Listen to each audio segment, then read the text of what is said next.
Elle a filmé dans son jardin d'étranges filaments qui seraient tombés du ciel. Elle les a confiés sous constat d'huissier à un laboratoire d'analyse. Pour moi, ça vient des épandages aériens clandestins. Donc ces traînées qu'on voit dans le ciel. D'ailleurs, c'est ce qui a été mis en avant par le laboratoire Analytica. Nous voici justement dans le laboratoire Analytica, situé à Cuers dans le Var. Bernard Taillé est le premier scientifique en France qui a analysé les fibres prélevées par Séverine. Ce docteur de 3e cycle en chimie reçoit ici des spécimens venus des 4 coins du pays.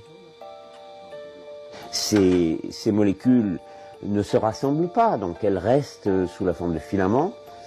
Et c'est seulement quand on commence à les manipuler qu'on arrive à en faire une petite boule. Mais quand elles sont dans l'air, elles sont vraiment disséminées, dispersées sous la forme de filaments. Ça ressemble à des toiles d'araignée. Et c'est très collant, comme vous voyez, c'est très collant. Voilà. Mais c'est pas naturel alors, si? Non, c'est manifestement artificiel, et ça, j'en suis maintenant convaincu depuis que j'ai pu faire ces analyses, parce qu'on trouve des produits qui sont d'origine industrielle, donc la question ne se pose plus. Son dernier rapport d'analyse confirme la présence de phtalates, des composés chimiques qu'on retrouve dans les emballages ménagers, les plastiques, les peintures ou les cosmétiques. Des phtalates qui se révèlent très toxiques. Ces filaments, c'est une sorte d'arrosage généralisé sur un territoire immense, la France par exemple, voire l'Europe, avec des substances contenant des perturbateurs endocriniens.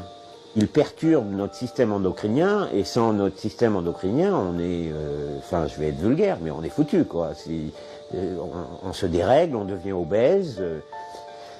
Une des causes de l'obésité évoquée, ce sont les perturbateurs endocriniens, une obésité qui se généralise dans les pays développés, industrialisés, où, parallèlement, la présence des phtalates se généralise aussi. Le docteur Taillé va plus loin dans ses analyses. Il s'interroge sur l'origine de ces filaments et il émet des hypothèses.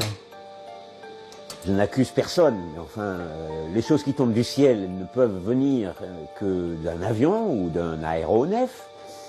Les aéronefs utilisent des turbines.